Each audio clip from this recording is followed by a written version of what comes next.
Hello everyone, स्वागत है आप सभी का ऑनलाइन स्टडी जोन में। आज की इस वीडियो में बात करने वाले हैं बिहार दरोगा मुख्य परीक्षा के मॉक टेस्ट का डे 66। आई होप कि फ्रेंड्स आप लोगों ने बाकी के पार्ट्स को जरूर देखा होगा। नहीं भी देखा है तो इस वीडियो के नीचे आप डिस्क्रिप्शन लिंक को चेक कर सकते हैं, वहाँ पे आपको सारे वीडियो के लिंक एक साथ मिल जाएगी।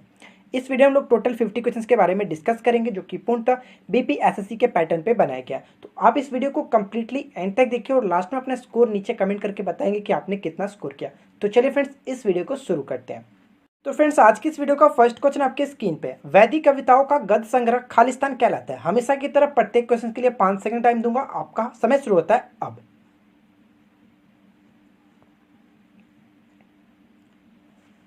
तो फ्रेंड्स, बात करते हैं सही उत्तर का। इस क्वेश्चन का राइट आंसर होगा ऑप्शन नंबर बी, संहिता। ठीक है फ्रेंड्स, वैदिक कविताओं का गद्य संग्रह क्या कहलाता है? संहिता कहलाता है। आप इस तरह से भी आप याद रख सकते हैं फ्रेंड्स, संग्रह का मतलब होता है संहिता, यानी कह सकते हैं संहिता का मतलब क्या होता है? संग्रह। इस चीज को याद रखेंगे। ठीक है, ऑप्शन भी बिल्कुल करेक्ट आंसर हो जाएगा। नेक्स्ट क्वेश्चन देखिए क्या बनता है। मोहनजोदाड़ो जो पाकिस्तान के सिंध प्रांत में स्थित किस नदी के किनारे अवस्थित है? काफी अच्छा प्रश्न है और ये हमेशा क्वेश्चंस रिपीट होते रहता है यहाँ से। तो यहाँ से जितने भी क्वेश्चंस बन सकते हैं मैं आपको क्लियर कराता हूँ। इस क्वेश्चन का राइट आंसर होगा ऑप्शन नंबर सी, बिल्कुल करेक्ट आंसर हो जाएगा। ठीक है फ्रेंड्स, मोहनजोदाड़ो जो कि पाकिस्तान के सिंध प्रांत में पड़ता है और ये लरकाना जिले में स्थित है। इस चीज को याद रखेंगे। और ये किस नदी के किनारे बसा हुआ है? तो सिंधु नदी के किनारे बसा हुआ है। बाकी ऑप्शंस के बारे में बात करें तो रावी। देखिए फ्रेंड्स, जो हड़प्पा सभ्यता हड़प्पा था, हड़प्पा स्थल वो रावी नदी के किनारे अवस्थित था। ठीक है, ऑप्शन बी में जो आप सतलज देख रहे हैं, हड़प्पा स्थल का कौन सा स्थल जो था वो सतलज नदी के किनारे बसा था। तो इस चीज को आप याद रखेंगे। पंजाब में जो रोपड़ पड़ता है वो सतलज नदी के किनारे बसा था। ठीक है फ्रेंड्स, इतने सारे पॉइंट्स को याद रखना है। साथ ही साथ यहाँ पे हम लोग ये डिस्कस करेंगे, देखिए कि मोहनजोदाड़ो जो थी इसके उत्खननकर्ता कौन थे। 1922 ईस्वी में इसके उत्खननकर्ता के रूप में रखाल दास बनर्जी को जाना जाता है। काफी अच्छा प्रश्न बनता है। ठीक है, आपके लिए एक बोनस टिप देता हूँ। देखिए फ्रेंड्स, अगर आपने हमारे इस वीडियो को नहीं देखा, हड़प्पा स्थल से रिलेटेड मैंने एक ही वीडियो में करीब करीब 9 से 10 ट्रिक बताए। अगर आपने इस वीडियो को नहीं देखा तो मैं आपको रिकमेंड करूंगा कि इस वीडियो को जरूर देख लेना, ताकि आपको जो भी इंपॉर्टेंट पॉइंट्स होते हैं हड़प्पा सभ्यता से आपको वो पता चल जाएगा। ट्रिक के थ्रू आप याद भी कर सकते हैं, तो आप जरूर देखना। बढ़ते हैं नेक्स्ट क्वेश्चन की तरफ। और देखिए फ्रेंड्स, थर्ड नंबर क्वेश्चन क्या कह रहा है। निम्न में से कौन से शहरों तथा उनके साथ प्रतिष्ठानों से संबंधित व्यक्तियों के गलत जोड़े बनाए गए? यहाँ पे ऑप्शन जो एक दिया गया वो गलत है, वो आपको चूज करना है कि कौन सा ऑप्शन गलत है। तो चलिए फ्रेंड्स, एक एक करके डिस्कस करते हैं। सबसे पहला पॉइंट देखिए क्या है, पांडुचेरी। देखिए फ्रेंड्स, पांडुचेरी जो पांडिचेरी आप यहाँ पे देख रहे हैं, पांडिचेरी को अब वर्तमान में पुडुचेरी के नाम से जाना जाता है। ठीक है, पहले पांडिचेरी कहते थे, लेकिन सितंबर 2006 में, यहाँ पे ध्यान रखेंगे, सितंबर 2006 में इसका नाम बदल करके पांडुचेरी कर दिया गया था। और पांडुचेरी का स्थानीय तमिल में अर्थ जो होता है वो नया गाँव होता है। ये पॉइंट आप याद रखेंगे। ठीक है, लेकिन यहाँ पे जो मैच किया गया बिल्कुल करेक्ट है। फ्रांसिस मार्टिन ने पांडुचेरी की स्थापना की थी, इसमें कोई दिक्कत नहीं है, बिल्कुल करेक्ट है। सेकंड क्या बनता है, अहमदाबाद। अहमदाबाद की स्थापना अहमद शाह प्रथम ने की थी, बिल्कुल करेक्ट है, 1411 ईस्वी में। ये पॉइंट भी आप याद रखेंगे। मद्रास, देखिए फ्रेंड्स, मद्रास की स्थापना फ्रांसिस डे ने की थी, इसमें भी कोई दिक्कत नहीं, याद रखना है। और एक चीज यहाँ से ये बन सकता है कि मद्रास का अब वर्तमान में जो नाम होता है वो चेन्नई होता है, लेकिन ये पूछा जा सकता है कि कब इसका नाम चेंज किया गया था। तो याद रखेंगे 1996 में नाम चेंज करके कर दिया गया था चेन्नई। ठीक है, फोर्थ पॉइंट देखिए क्या, यानी थर्ड पॉइंट भी बिल्कुल करेक्ट था। फोर्थ पॉइंट देखिए क्या है, कलकत्ता। कलकत्ता की स्थापना रॉबर्ट क्लाइव ने नहीं की थी। ये पॉइंट गलत है, क्योंकि जॉर्ज चार्नॉक जो थे उन्होंने इसकी स्थापना की थी। इन सारे पॉइंट्स को याद रखेंगे। तो फिलहाल इस क्वेश्चन का राइट आंसर होगा ऑप्शन डी, जो कि गलत तरीके से मैच किया गया था। क्लियर फ्रेंड्स, आगे बढ़ते हैं। नेक्स्ट क्वेश्चन देखिए क्या बनता है। निम्नलिखित मुगल सम्राटों में से किसने अपने शासन का अधिकांश भाग दक्षिण राज्यों को विजित करने में बिताया था? काफी अच्छा प्रश्न बनता है, क्या होगा इसका राइट आंसर? अगर आपने हमारे पहले वीडियो को देखा होगा, इससे पहले जो भी मैंने आपको वीडियो बताई है उसमें मैंने कई बार डिस्कस किया था इसके बारे में कि औरंगजेब जो था फ्रेंड्स, औरंगजेब ने गोलकुंडा और ये विजापुर को विजिट किया था। तो दक्षिण से यहाँ पे बात आ रही है, तो आप इस तरह से भी क्वेश्चंस को गेस करके आसानी से टिक कर सकते हैं। इस क्वेश्चन का राइट आंसर होगा ऑप्शन नंबर डी। कह सकते हैं फ्रेंड्स, मुगल सम्राट जो अकबर था इसने अपने शासन का अधिकांश भाग दक्षिण राजवंशों को जीतने में या फिर पराजित करने में व्यतीत किया था। अब हम लोग थोड़ी सी जानकारी जान लेते हैं। जैसे मैंने आपको बताया, बीजापुर को इसने जीता था, मुगल साम्राज्य में मिला लिया था। गोलकुंडा को भी इसने मुगल साम्राज्य में मिलाया था। तो वो कब कब मिलाया था, जो कि पेपर में देखने को मिल सकता है। तो याद रखेंगे 1685 ईस्वी में इसने बीजापुर को मिलाया था और 1687 ईस्वी में गोलकुंडा को मुगल साम्राज्य में मिलाया था। इन दोनों पॉइंट्स को याद रखेंगे, मोस्ट इंपॉर्टेंट हो जाता है। बढ़ते हैं नेक्स्ट क्वेश्चन की तरफ। और देखिए फ्रेंड्स, अगला क्वेश्चन क्या दिया गया। निम्नलिखित जोड़ों पर विचार करें, यानी फर्स्ट सेकंड थर्ड्स को आप अच्छे से देखिए और उसके बाद बताइए कि कौन सा मिलान सही है।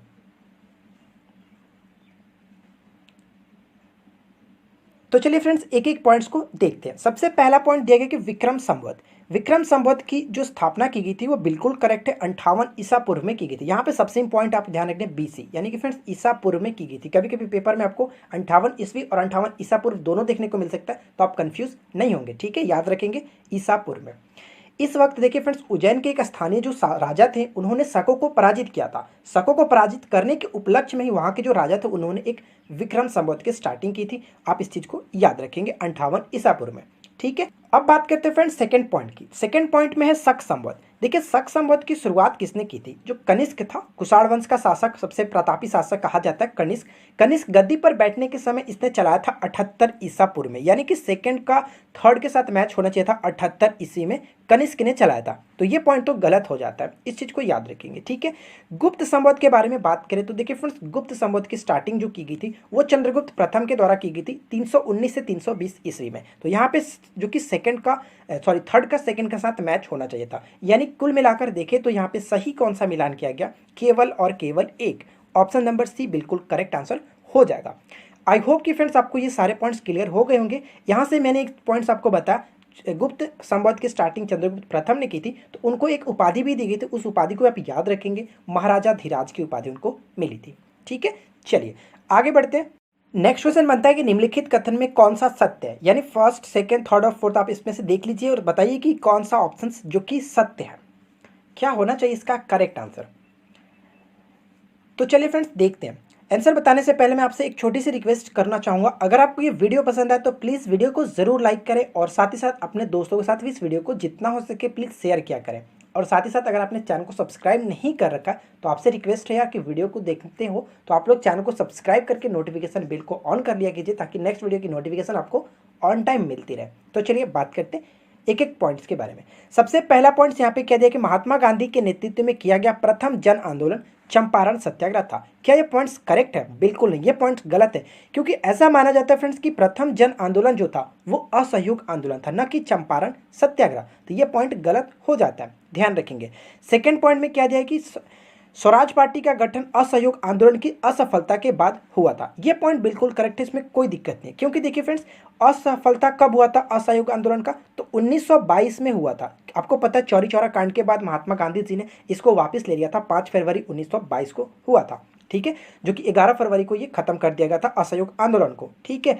लेकिन उसके बाद जो स्वराज पार्टी गठन हुआ था ये 1923 ईस्वी में गठन हुआ था। किसके द्वारा? तो आपको पता होना चाहिए, चित्तरंजन दास और मोतीलाल नेहरू के द्वारा ये गठन किया गया था। यहाँ से सबसे इंपॉर्टेंट पॉइंट्स आपको ये याद रखना फ्रेंड्स कि इसके अध्यक्ष कौन बने थे, यानी कि स्वराज पार्टी के जो गठन हुआ था इसके अध्यक्ष कौन थे और इसके महासचिव कौन थे? तो इसके अध्यक्ष थे CR दास और महासचिव पूछे तो मोतीलाल नेहरू। कभी कभी कंफ्यूज आप करके दोनों में से कोई से एक को टिक करके आ जाता हो तो दो आप याद रखेंगे, ठीक है।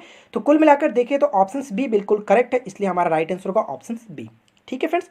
अगला प्रश्न बनता है कि IRDP किसके दौरान प्रारंभ की गई थी? ठीक है फ्रेंड्स, यानी IRDP जो स्टार्ट की गई थी वो किस पंचवर्षीय योजना के दौरान स्टार्ट की गई थी, ये आपको बताना है। तो सबसे पहले तो मैं आपको ये बताना चाहूँगा कि IRDP का फुल फॉर्म क्या होता है, क्योंकि पेपर में देखने को मिल सकता है, तो इस चीज़ को याद रखेंगे, इंटीग्रेटेड रूरल डेवलपमेंट प्रोग्राम, ठीक है, IRDP। यानी हिंदी में अगर बात करें तो एकीकृत ग्रामीण विकास कार्यक्रम होता है, जिसकी लॉन्चिंग की गई थी 2 अक्टूबर 1980 को, ठीक है फ्रेंड्स। ये बहुत इंपॉर्टेंट डेट है, आप याद रखेंगे, 2 अक्टूबर 1980 को ये लॉन्च किया गया था IRDP। अब आप 1980 से गेस कर सकते हैं फ्रेंड्स कि किस पंचवर्षीय योजना में स्टार्ट किया गया था? छठी पंचवर्षीय योजना, क्योंकि छठी पंचवर्षीय योजना का कार्यकाल क्या था? 1980 से लेकर के 1985 तक। तो आप इसको कह सकते हैं कि इसी के अंतर्गत ये स्टार्ट किया गया था। क्लियर फ्रेंड्स, आगे बढ़ते हैं। अच्छा, आगे बढ़ने से पहले एक पॉइंट आपको और याद रखना है, जो IRDP था इसका पर्पस क्या था? इसका उद्देश्य ये था फ्रेंड्स कि ग्रामीण युवाओं को स्वरोजगार प्रदान करना। ये पॉइंट बहुत इंपॉर्टेंट है, याद रखना, ठीक है। चलिए नेक्स्ट क्वेश्चन देखते हैं। और अगला प्रश्न देखिए, क्या कांग्रेस नेता क्रिप्स मिशन 1942 से क्यों नाराज थे? इसका कारण क्या था, क्यों निराश थे? तो चलिए मैं आपको बताता हूं इसका राइट आंसर क्या होगा। फिलहाल इस क्वेश्चन का राइट आंसर तो है option number A, way dominion स्थिति की बजाय पूर्ण स्वतंत्रता चाहते थे। लेकिन इसके पूरा जो डिटेल्स में अगर हम बात करना चाहें आखिर ये था क्या? तो मैं आपको बता दूं कि द्वितीय विश्व युद्ध जो हुआ था 1939 से 1945 तक जो चल रहा था, द्वितीय विश्व युद्ध के दौरान ब्रिटिश सरकार को युद्ध प्रयासों में भारतीयों को सक्रिय सहयोग की आवश्यकता पड़ी। इसके लिए क्रिप्स मिशन को उन्होंने 22 मार्च 1942 को भारत में भेजा था और ये इस योजना के अंतर्गत यह प्रस्तुत किया गया था कि युद्ध समाप्ति होने के बाद भारत को पृथक होने का अधिकार दिया जाएगा और साथ ही साथ डोमिनियन स्टेट का दर्जा दिया जाएगा। लेकिन फिर जो कांग्रेसी नेता थे वो चाहते थे कि डोमिनियन स्थिति के बजाय वो पूर्ण स्वतंत्रता वो प्राप्त करना चाहते थे, इसलिए वो निराश थे। आई होप कि फ्रेंड्स आप लोगों को ये चीज़ क्लियर हो गई होगी। तो यहाँ से आपने ये देखा कि क्रिप्स मिशन कब भारत आया था, तो आपसे याद रखना है कि 22 मार्च, ठीक है फ्रेंड्स, 22 मार्च 1942 को ये आया था भारत में क्रिप्स मिशन। अब आपके लिए छोटा सा क्वेश्चन, नीचे आप कमेंट करके बताएंगे कि 22 मार्च को क्या मनाया जाता है, कौन सा दिवस होता है। देखते हैं कितना लोग कमेंट्स करके बताते हैं। चलिए बढ़ते हैं नेक्स्ट क्वेश्चन की तरफ। अगला प्रश्न बनता है कि गौतम बुद्ध का जन्म स्थान किसके द्वारा अंकित किया जाता है।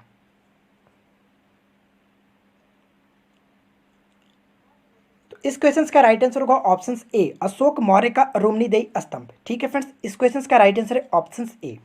यहाँ पे देखिए बात की गई स्तंभ के बारे में, तो मैं आपको बता दूं कि अशोक के कुल 7 जो कि स्तंभ लेख है, जिनमें से सबसे बड़ा 7वां स्तंभ लेख होता है और सबसे छोटा रोमनीदेई स्तंभ होता है। ये तो आपको पता होना चाहिए। अब मैं आपको ये बता दूं कि रोमनीदेई स्तंभ के अनुसार ये कहा जाता है कि जो अशोक है वो अपने राज्याभिषेक के 20 वर्षों के बाद यहाँ पर गया हुआ था और उसको पता चला था कि गौतम बुद्ध का ये जन्म स्थान है, इससे ये प्रमाणित होता है। ठीक है, और इस अभिलेख में ये भी पाया गया कि गौतम बुद्ध के जन्म स्थान होने के कारण यहाँ जो यानी कि जो लुम्बिनी स्थान था, इसे कर छूट प्रदान करने की घोषणा भी की गई थी इस अभिलेख में, यानी फ्रेंड्स इस स्तंभ लेख में। आई होप कि ये पॉइंट्स आपको क्लियर हो गया होगा। बढ़ते हैं नेक्स्ट क्वेश्चन की तरफ और देखिए फ्रेंड्स अगला क्वेश्चन क्या दिया गया। निम्नलिखित कथनों पर विचार करें। फर्स्ट और सेकेंड को आप पढ़िए और उसके बाद बताइए कि क्या होगा करेक्ट आंसर।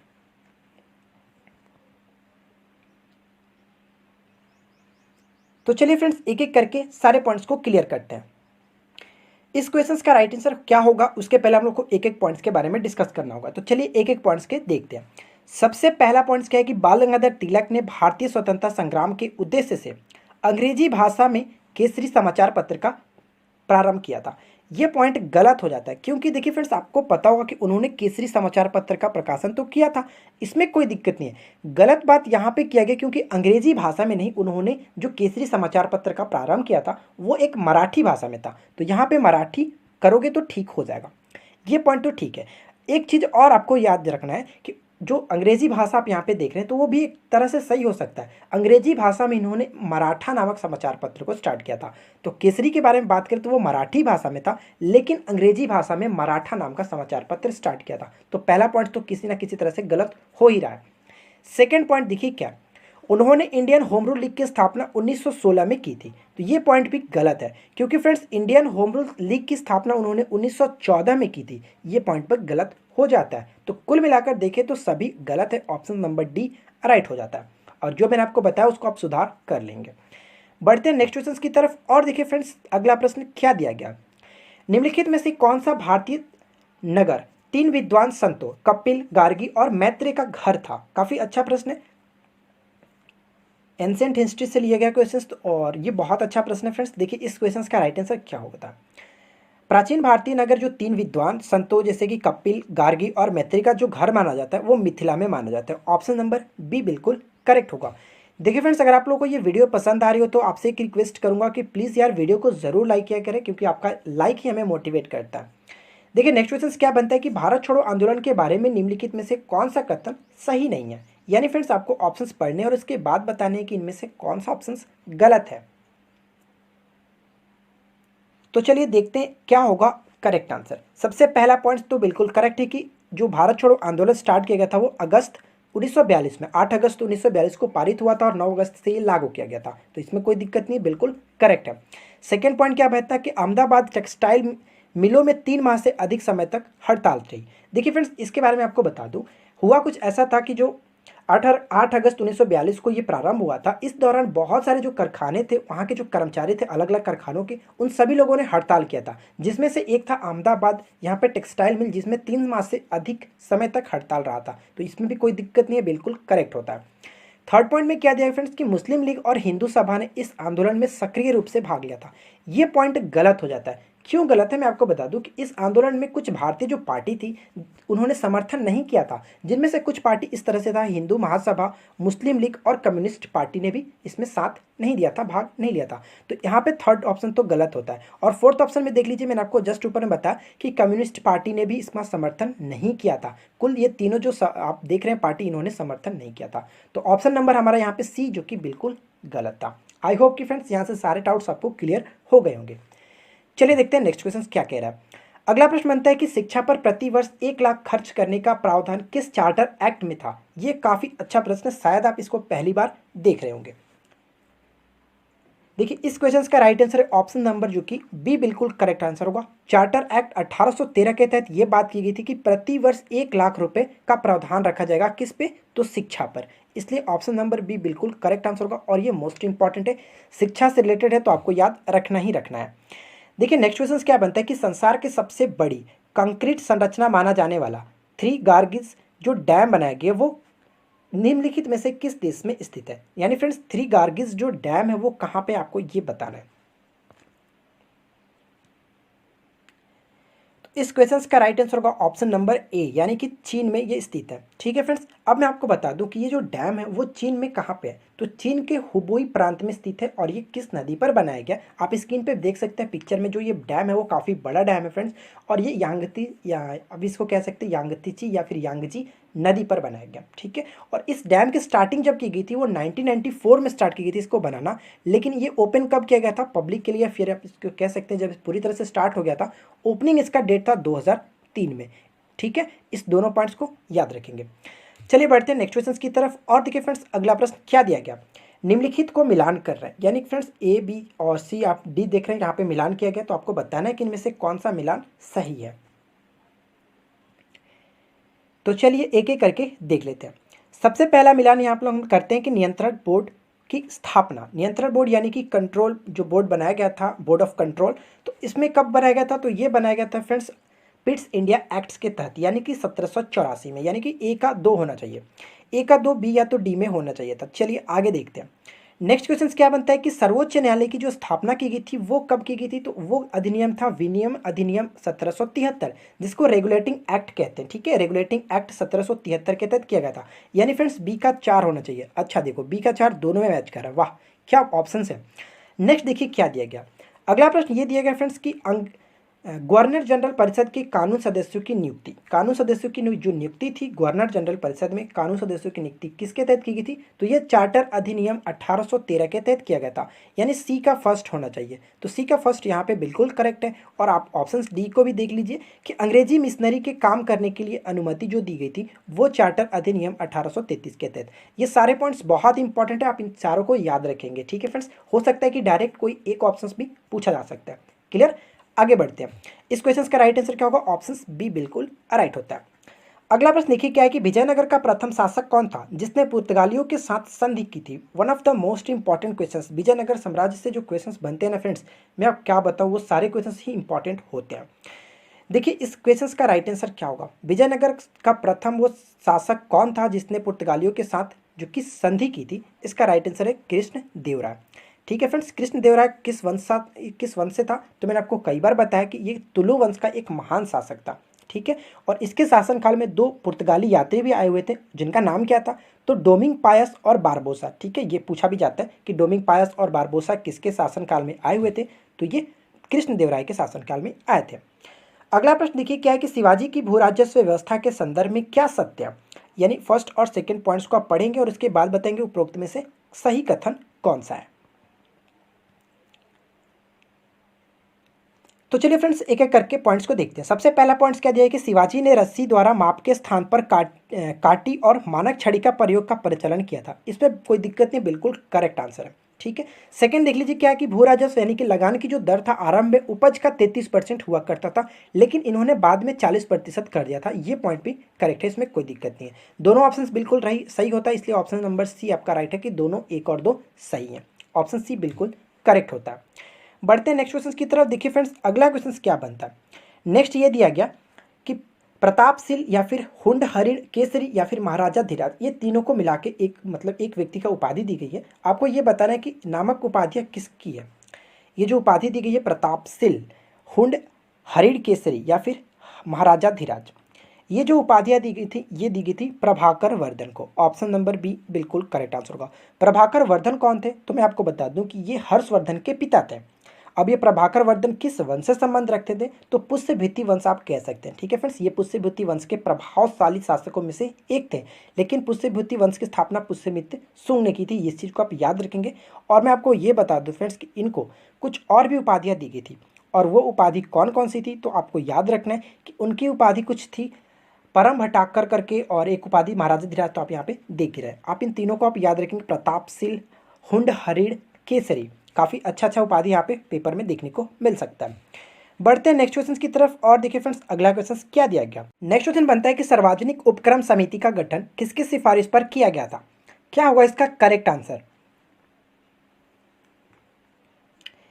तो फ्रेंड्स बात करते हैं इसके सही उत्तर का। इसका करेक्ट आंसर है कृष्ण मेनन समिति। ऑप्शन बी बिल्कुल करेक्ट आंसर हो जाएगा। ध्यान रखिएगा, सार्वजनिक उपक्रम समिति का गठन कृष्ण मेनन समिति के सिफारिश पर की गई थी।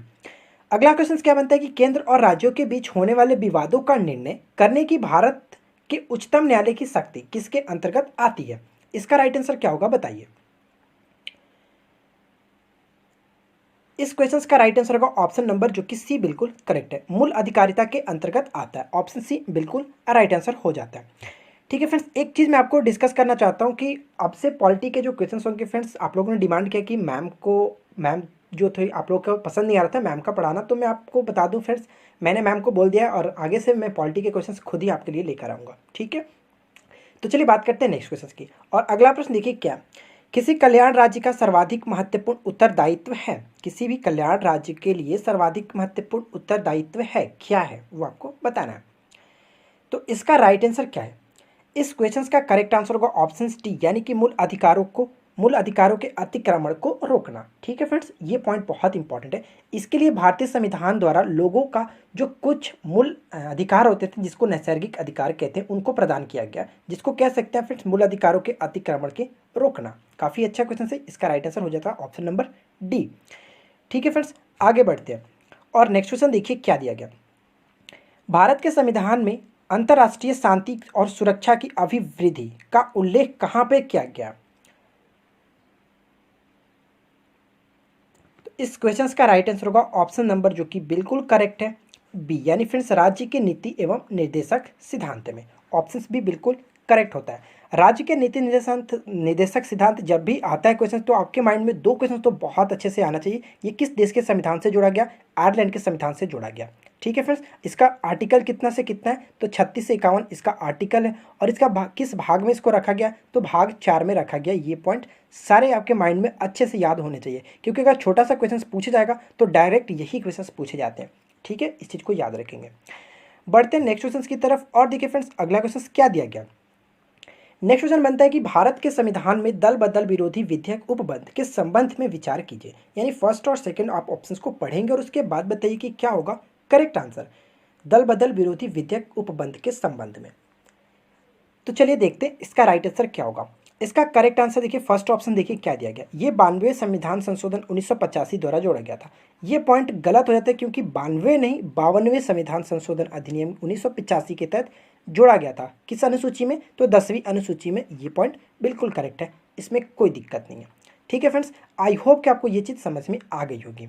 ठीक है, एक चीज़ मैं आपको और बता दूं फ्रेंड्स, कभी कभी ये पूछा जा सकता है कि जो दल बदल विरोधी विधेयक उपबंध था ये किसके शासन काल में आया हुआ था। तो उस समय राजीव गांधी जी का शासन था। ठीक है, ऐसा आप कह सकते हैं कि राजीव गांधी जी के शासन काल के दौरान मंत्रालय द्वारा शामिल एंटी डिफेक्शन एक्ट के संबंधित है। ठीक है, इस तरह से डायरेक्ट पूछा जाता है, जिसमें क्या बात यह है कि अन्य राजनीतिक पार्टी के अन्य पार्टी के लिए दल बदल आधार पर निर्वाचित सदस्यों को अयोग्य ठहराने के लिए प्रावधान किया गया। इसी को कहा जाता है दल बदल विरोधी विधेयक उपबंध। क्लियर, इन सारे पॉइंट्स को आप याद रखेंगे। 52वें संविधान संशोधन 1985 जो कि 10वीं अनुसूची में जोड़ी गई है। बढ़ते हैं नेक्स्ट क्वेश्चन की तरफ। तो फिलहाल आपने देख लिया इस क्वेश्चन का राइट आंसर क्या होगा, जो कि पहला गलत था, इसलिए सेकंड हमारा यानी कि केवल 2 करेक्ट होता है। नेक्स्ट क्वेश्चन देखिए फ्रेंड्स क्या दिया गया। निम्नलिखित में से कौन सी एक सबसे बड़ी संसदीय समिति है। काफ़ी अच्छा क्वेश्चन है, इसका राइट आंसर बताइए क्या होगा। सबसे बड़ी संसदीय समिति कौन सी मानी जाती है। इसका राइट आंसर होगा ऑप्शन नंबर बी, प्राक्कलन समिति। ठीक है, ऑप्शन बी बिल्कुल करेक्ट होता है। प्राक्कलन समिति से काफ़ी अच्छे अच्छे क्वेश्चंस बन सकते हैं। प्री में भी आपने देखा था इस टाइप के क्वेश्चंस पूछे गए थे। यहाँ से प्राक्कलन समिति और लोक लेखा समिति से डेफिनेटली देखना क्वेश्चंस जरूर पूछे जाएंगे। सबसे इंपॉर्टेंट पॉइंट्स यहाँ से आपको याद रखना है कि इसमें कुल सदस्यों की संख्या कितनी होती है, 30 सदस्य होते हैं, जिसमें से टोटल संख्या जो लोकसभा से होते हैं, इसमें राज्यसभा के कोई भी सदस्य शामिल नहीं किए जाते हैं। और इसके अध्यक्ष जो होते हैं वो समिति का अध्यक्ष लोकसभा के अध्यक्ष के द्वारा मनोनीत किया जाता है। ये पॉइंट इंपॉर्टेंट है। क्लियर, आगे बढ़ते हैं। और नेक्स्ट क्वेश्चन देखिए क्या है, पंचायती राज खालिस्तान का विषय है। आपको बताना फ्रेंड्स कि पंचायती जो राज्य है वो खालिस्तान का विषय यानी कि किसका विषय, किस सूची का विषय है। तो चलिए मैं आपको बता दूं, इस क्वेश्चन का राइट आंसर होगा ऑप्शन सी, राज्य सूची का विषय होता है। ठीक है, ऑप्शन सी राइट होगा। नेक्स्ट क्वेश्चन देखिए क्या है कि गोल्डन थ्रेशोल्ड नामक कविता संग्रह की रचयिता निम्नलिखित में से कौन है।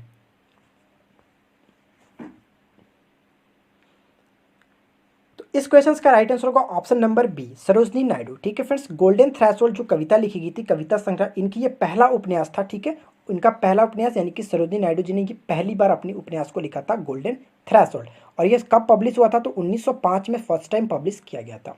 ठीक है, आगे बढ़ते हैं। और नेक्स्ट क्वेश्चन देखिए क्या, नेक्स्ट क्वेश्चन बनता है कि भारत में पंचवर्षीय योजना की धारणा शुरू की गई थी, ये आपको बताना है। इसका राइट आंसर है option number D, Jawaharlal Nehru ने इसकी अवधारणा शुरू की थी। ठीक है फ्रेंड्स, इन्हीं के शासनकाल के दौरान शुरू की गई थी।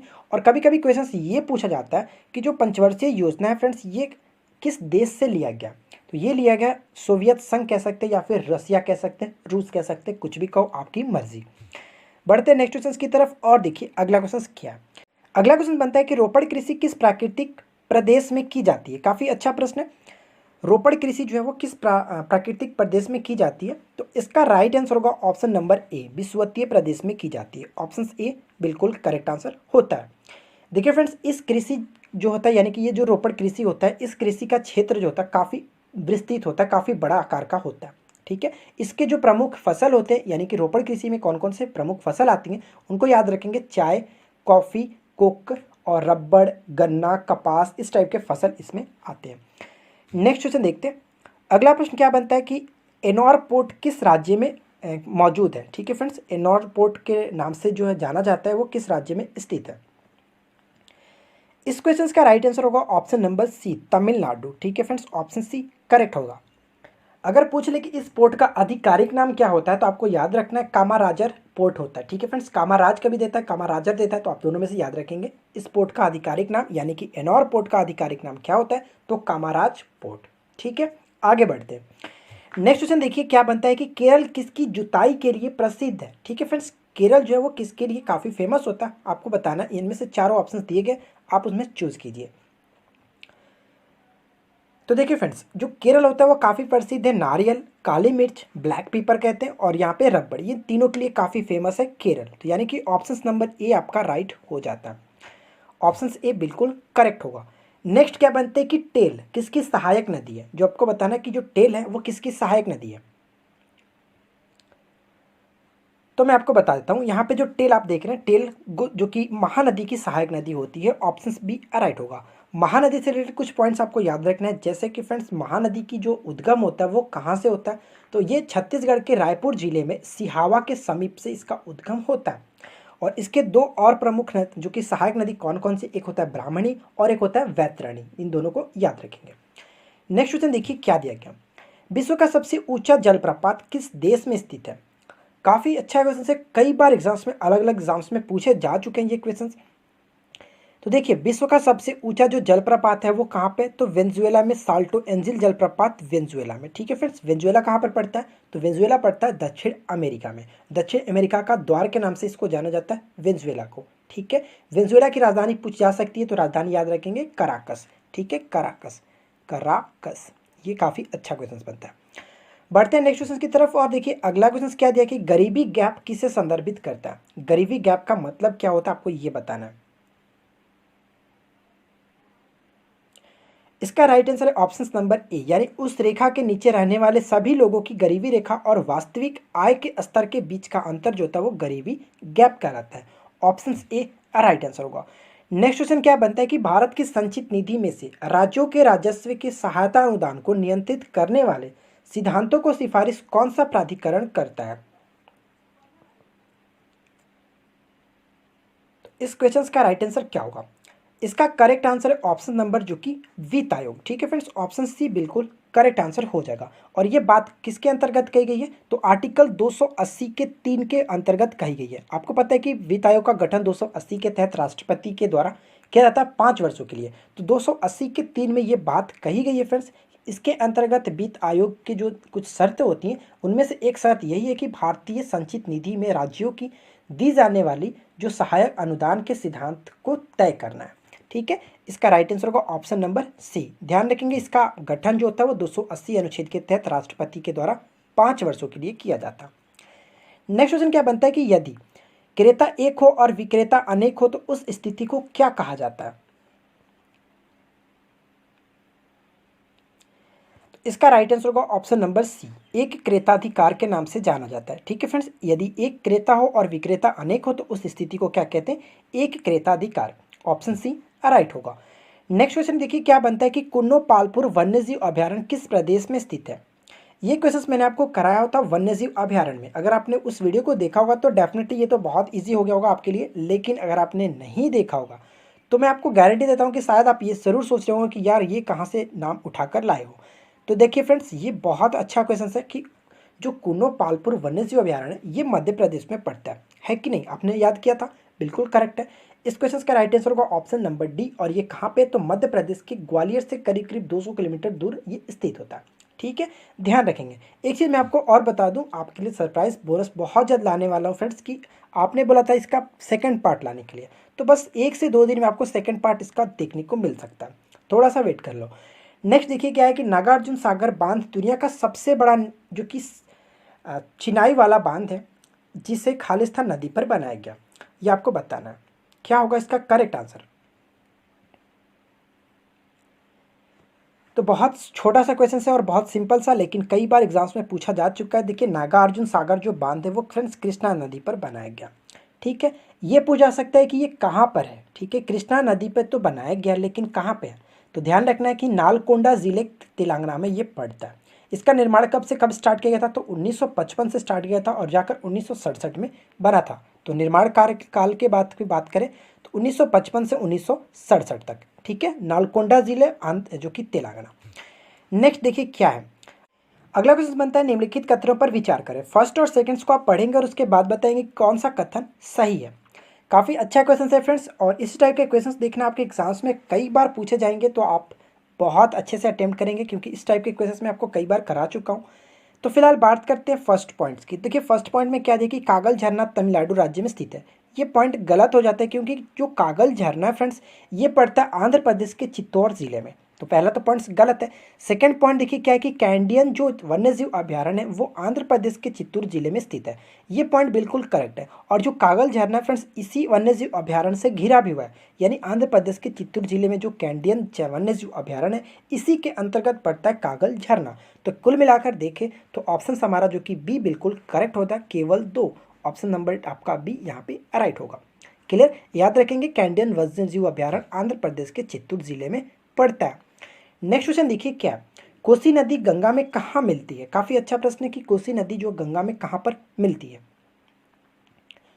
तो इसका राइट आंसर होगा ऑप्शन नंबर डी, खगड़िया के समीप जो कि ये मिलती है कोसी नदी गंगा में। ठीक है फ्रेंड्स, कोसी नदी को बिहार का शोक के नाम से जाना जाता है, ये चीज़ आपको पता होगा। देखिए नेक्स्ट क्वेश्चन क्या है कि भीम बांध जो वन्य जीव अभ्यारण्य है वो बिहार के किस जिले में स्थित है? भीम बांध जो कि यहाँ पे बांध दिया गया, ऐसे तो मुझे लगता है कि भीम बंद होना चाहिए था, थोड़ा सा मिसप्रिंट हुआ है। भीम बंद वन्य जीव अभ्यारण्य कहाँ पे पड़ता है? बिहार के किस जिले में? तो ये पड़ता है मुंगेर जिले में। ऑप्शन नंबर ए बिल्कुल करेक्ट होगा। ठीक है फ्रेंड्स, याद रखेंगे। एक चीज़ मैंने आपको बताया था कि जो भागलपुर में कौन सा वन्यजीव अभ्यारण्य जो कि काफ़ी फेमस था, तो गंगा डॉल्फिन के संरक्षण के लिए एक बनाया गया विक्रमशिला वन्यजीव अभ्यारण्य जो कि भागलपुर में पड़ता है। ठीक है, और हाल ही में करंट का क्वेश्चन भी यहाँ से बना हुआ है कि भागलपुर से रिलेटेड, जैसे कि हाल ही में केंद्रीय कछुआ पुनर्वास केंद्र कहाँ पर बनेगा? तो ये जो कि देश का पहला कछुआ पुनर्वास केंद्र होगा भागलपुर में बनाया जाएगा। तो इन तीनों पॉइंट्स को आप याद रखेंगे। देखिए फ्रेंड्स, साइंस के क्वेश्चंस के बारे में बात करते हैं। फर्स्ट क्वेश्चन क्या बनता है कि रबड़ को वल्कनित करने के लिए प्रयुक्त तत्व कौन सा? ये क्वेश्चन इतना ज़्यादा इंपॉर्टेंट है कि मैं आपको क्या बताऊं यार। बहुत अच्छा प्रश्न है। इस क्वेश्चन का राइट आंसर होगा ऑप्शन नंबर बी।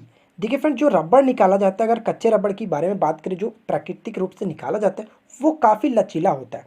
उसका यूज़ डायरेक्ट आप नहीं कर सकते हो, तो थोड़ा उसको कठोर बनाने के लिए, यानी कि थोड़ा ज़्यादा लचीला नहीं ना हो और सिंपल सा यूज़ कर लिया जाए, उसको करने के लिए उसमें सल्फर मिला करके गर्म किया जाता है, जिस प्रक्रिया को हम लोग क्या कहते हैं, वल्कनीकरण प्रक्रिया कहते हैं। ठीक है, सल्फर इसका राइट आंसर हो जाएगा।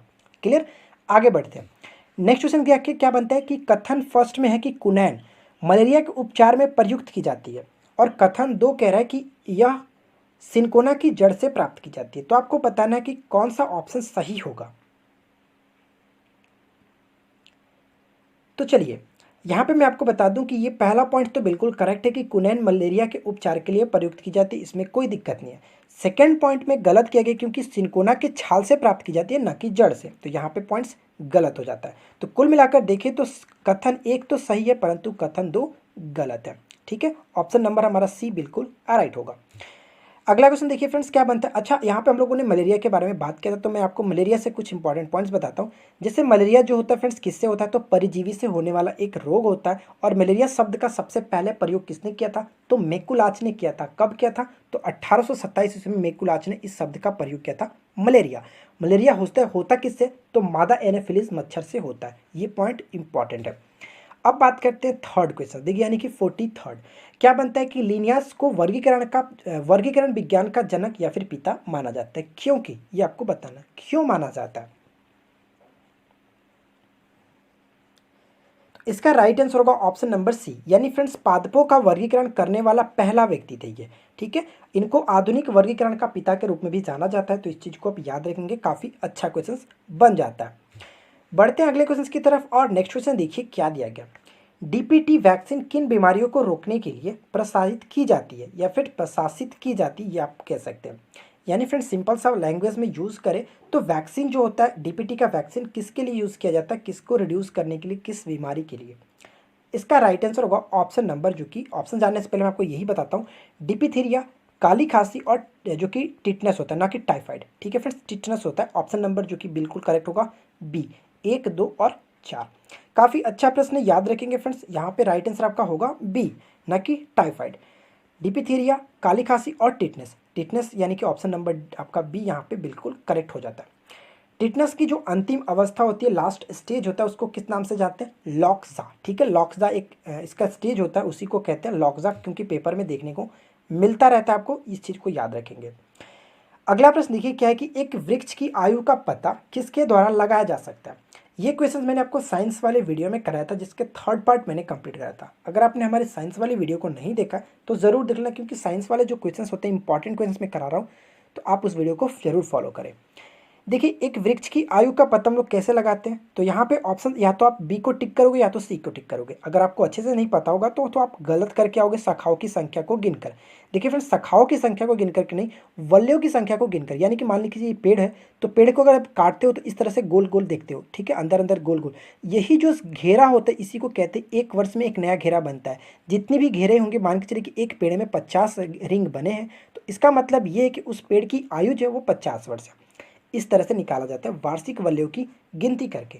ऑप्शन भी बिल्कुल करेक्ट हो जाता है। नेक्स्ट देखिए क्या बनता है कि निम्नलिखित में से किस जोड़े का मिलाया गया वो सही है, यानी कि मिलान सही है। तो चलिए एक एक पॉइंट्स को डिस्कस करते हैं। तो देखिए फ्रेंड्स, यहाँ पे सबसे पहला क्या दिया गया, विटामिन सी का मैच किया गया रतौंधी के साथ, ये तो गलत है। विटामिन सी का रासायनिक नाम क्या होता है, स्कर्विक एसिड, और ये रतौंधी जो है विटामिन ए की कमी से होता है। और विटामिन सी की कमी से क्या होता है, स्कर्वी होता है, तो ये पॉइंट्स गलत है। विटामिन डी की कमी से रिकेट्स होता है, जो कि ये पॉइंट भी गलत है। विटामिन डी का रासायनिक नाम क्या होता है, कैल्सीफेरॉल। विटामिन ए का नाम क्या होता है, रेटिनॉल, और इसकी कमी से रतौंधी होता था, ये गलत है। यानी कुल मिलाकर देखें तो तीनों गलत दिया गया था, एक दूसरे के साथ उल्टा मैच किया गया। और ऑप्शन डी में बिल्कुल करेक्ट है कि विटामिन ई का जो रासायनिक नाम होता है क्या होता है, सॉरी, यहाँ से मैं आपको क्वेश्चन ये पूछने वाला था कि विटामिन ई का रासायनिक नाम आपको कमेंट करके बताना है। और इसके कारण यानी कि जनन क्षमता कमज़ोर हो जाती है, प्रजनन क्या आप कह सकते हैं। आप नीचे कमेंट करके बताएंगे कि विटामिन ई का रासायनिक नाम क्या होता है। एक बार मैंने आपको बहुत अच्छे तरीके से सबके बारे में बताया था, तो आप जरूर कमेंट करके नीचे बताएंगे। ठीक है फ्रेंड्स, नेक्स्ट क्वेश्चन बनता है कि अंधेरे में देखने की आँख की क्षमता एक वैगनी वर्णक के उत्पादन के कारण होती है, जिसका नाम क्या है।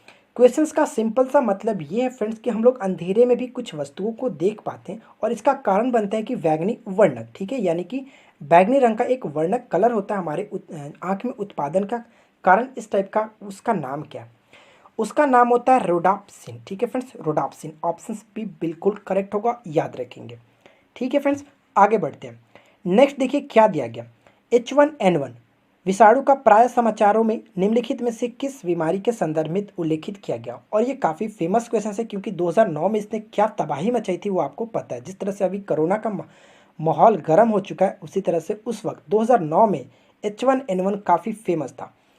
तो इसका राइट आंसर होगा स्वाइन फ्लू। ठीक है फ्रेंड्स, H1N1 को स्वाइन फ्लू कहते हैं। और एक क्वेश्चन आता है H5N1 को बर्ड्स फ्लू कहते हैं। ठीक है, इस चीज़ को आप याद रखेंगे, कंफ्यूज नहीं करना। देखिए हम लोग इस तरह से कैसे याद रख सकते हो, आपको मैं आपको बता दूँ। बर्ड को आप बर्ड्स कह सकते हो, बर्ड्स में कितने लेटर है? 5 लेटर, यानी कि H5 कह सकते हैं बर्ड्स। इस तरह से आप याद रखो, कन्फ्यूज नहीं होगे। बढ़ते हैं अगले क्वेश्चन की तरफ। और नेक्स्ट देखिए क्या है, निम्नलिखित में से वह वैज्ञानिक कौन है जिन्होंने पहली बार रुधिर परिसंचरण की व्याख्या की थी? रुधिर परिसंचरण की व्याख्या की थी। इस टाइप के जो भी क्वेश्चंस आते हैं तो आपको थोड़ी सी नॉलेज नहीं होने की वजह से आप गलत करके आ जाते हो। कुछ लोग समझते हैं कि कार्ल लैंडस्टीनर और हार्वे में गलत में टिक कौन करे। तो देखिए फ्रेंड्स, यहाँ पे बात की जाती है परिसंचरण की, तो परिसंचरण जो था वो विलियम हार्वे ने की थी, लेकिन कार्ल लैंडस्टीनर ने रक्त समूह यानी कि जो ब्लड ग्रुप था उसके बारे में बताया था, उसकी खोज की थी। ए बी और ओ, यानी कि इस टाइप के जो ब्लड ग्रुप है उसके बारे में कार्ल लैंडस्टीनर ने बताया था 1900 ईस्वी में, जिसके लिए इनको 1930 में नोबेल प्राइज़ भी दिया गया था। लेकिन हार्वे के बारे में बात करें तो रक्त जो रुधिर में परिसंचरण होता है वो सबसे पहले बताया था विलियम हार्वे ने। ऑप्शन बी यहाँ पे राइट आंसर हो जाएगा। नेक्स्ट क्या बनता है फ्रेंड्स कि ल्यूकेमिया या फिर इसको रुधिर कैंसर, इंग्लिश में ब्लड कैंसर भी कहते हैं, का लक्षण निम्न में से किसके असामान्य वृद्धि से होता है? तो इस क्वेश्चन का राइट आंसर होगा ऑप्शन नंबर बी, यानी फ्रेंड्स WBC की जब संख्या असामान्य वृद्धि होने लगती है तो उसको कहा जाता है ल्यूकेमिया या फिर blood cancer. Option B right answer हो जाएगा। वाइट ब्लड सेल्स इंग्लिश में कहते हैं। आरबीसी का मुख्य कार्य क्या होता है? आरबीसी का जो मुख्य कार्य होता है हमारे शरीर में ऑक्सीजन का वहन करना, पूरे बॉडी में ऑक्सीजन को एक जगह से दूसरी जगह ट्रांसफ़र करना, यही आरबीसी का मुख्य कार्य होता है। और डब्ल्यूबीसी का कार्य हमारे शरीर में सबसे इंपॉर्टेंट जो रोल प्ले होता है वो क्या होता है फ्रेंड्स? वो होता है हमारे जो रोग होते हैं, मान लें बाहरी जो रोग होते हैं उनसे प्रतिरक्षण करना, सुरक्षा प्रदान करना, डब्ल्यूबीसी का कार्य होता है। तो देखिए फ्रेंड्स, यहाँ पर हम लोगों ने 50 क्वेश्चंस काफ़ी अच्छे से डिस्कस कर लिया। आप नीचे कमेंट करके बताइए कि आपने आउट ऑफ 50 से कितना स्कोर किया और आपको ये वीडियो कैसी लगी। देखिए फ्रेंड्स, आज के क्यूज क्वेश्चंस आपका ये बनता है कि क्यूज क्वेश्चंस में मैंने जो क्वेश्चंस पूछा इसका राइट आंसर आप नीचे कमेंट करके बताएंगे। और साथ ही साथ यानी कि बिमस्टेक से रिलेटेड जितने भी इंपॉर्टेंट पॉइंट्स आपको पता है आप सारा पॉइंट्स नीचे कमेंट करके बताएंगे। तो फ्रेंड्स, उम्मीद करूंगा कि वीडियो आपको पसंद आया होगा। वीडियो को आपने लाइक जरूर किया होगा, नहीं भी किया तो इस वीडियो को लाइक जरूर कर दीजिएगा। साथ ही साथ इसका PDF मैंने नीचे लिंक दिया हुआ, आप वहाँ से डाउनलोड करके PDF के बाद में सेट लगा सकते हैं। चैनल पसंद आया तो चैनल को सब्सक्राइब करके नोटिफिकेशन बिल को ऑन कर लीजिएगा। हम मिलते हैं नेक्स्ट वीडियो में। Thanks for watching, keep watching, keep learning, have a good day.